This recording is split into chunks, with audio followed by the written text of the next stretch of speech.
So, I'm going to attempt, because I don't think I've ever put my addiction story out there, and maybe it can help someone. So, I'm just going to read it off. I wrote it all down. So, hey everyone, my name is Jolene. This isn't easy for me to share, but if my story can help even one person feel less alone, then it's worth it. My addiction started in a way I never expected, right after the birth of my son.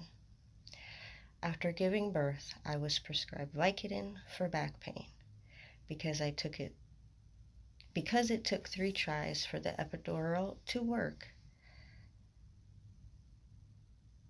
That's why they prescribed it, because they had to do the epidural like 3 times and it fucked up my back. Sorry, I kind of fucked up on my notes, but where was I?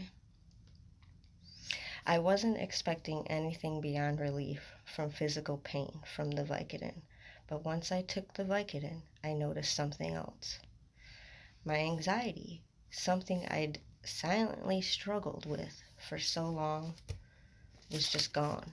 I felt okay, normal even. So I kept using it, not for the pain anymore, but to keep my anxiety away. Eventually, I realized I was addicted. My family urged me to go to rehab, and I checked into Sacred Heart in Memphis, Michigan. I did complete the program, but honestly, I wasn't ready. That Vicodin habit, it turned into a heroin addiction. All I ever was trying to do was fix my mental health. And sometimes I think if only a doctor had treated my anxiety from the start, maybe my life would have gone different. Throughout my 30s, I never stopped trying to get clean. I went to rehab more than 15 times. But my rock bottom came when my fiance and I ended up living in a motel. One of those motels you wouldn't even walk past, let alone live in.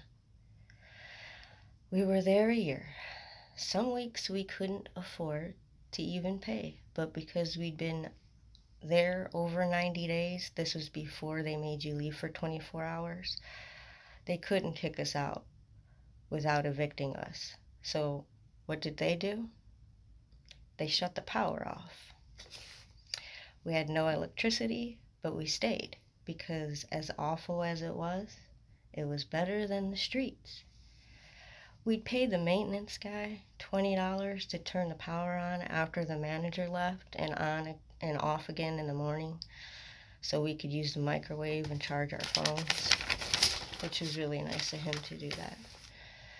Every dollar we made went to that motel or to rugs so that we wouldn't be sick and lose our jobs. Yes, we were both working at the time. Eventually we hit a wall. The only way out was to stop using completely. I was still coming off 140 milligrams of methadone. And while I was on the methadone, I was still using fentanyl, unfortunately, so I was coming off both. My fiance was just coming off fentanyl. We laid on that nasty motel floor for, I believe it was 3 weeks. Something like that, 2-3 weeks. But like day 18, we started feeling a little bit better. But I made another mistake. I started drinking every day because I was so tired of the long out process of the drawn out withdrawal. I was like, dude, I can't. Anyway, it helped ease the withdrawals I was still feeling. I drank until I got into Harbor Light on November 7th, 2023. Once at rehab, they treated me for the alcohol withdrawal only. They told me alcohol withdrawal trumps everything else. Even though I was still experiencing methadone withdrawal, all I got was Ativan. I wanted to leave. I begged. Everyone else around me seemed fine, up, moving, laughing, and I was still crawling out of hell, it seemed like.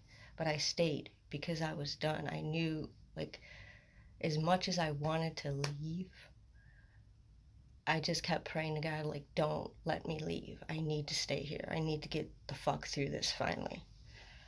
So, The staff let me rest when I needed and when I finally completed the program. I also want to side note, I stayed longer. I got an extension and I even got COVID while in rehab. So I really went through some fucking hell. And the next part I'm about to say will kind of make sense why they said this to me. Um, when I finally completed the program, they said, Jolene, you were the sickest person here. You got COVID and you stayed. You're gonna make it.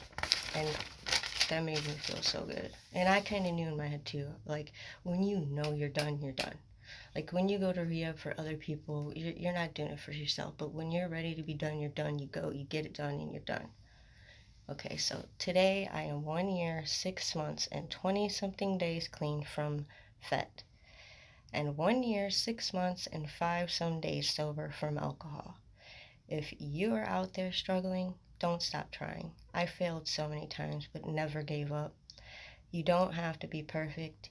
You just have to keep trying. Your recovery is worth it. You are worth it. Thank you for listening. Please like the vid. If you did, sub. If you'd like to hear more, consider subscribing. Hope this was good. God bless.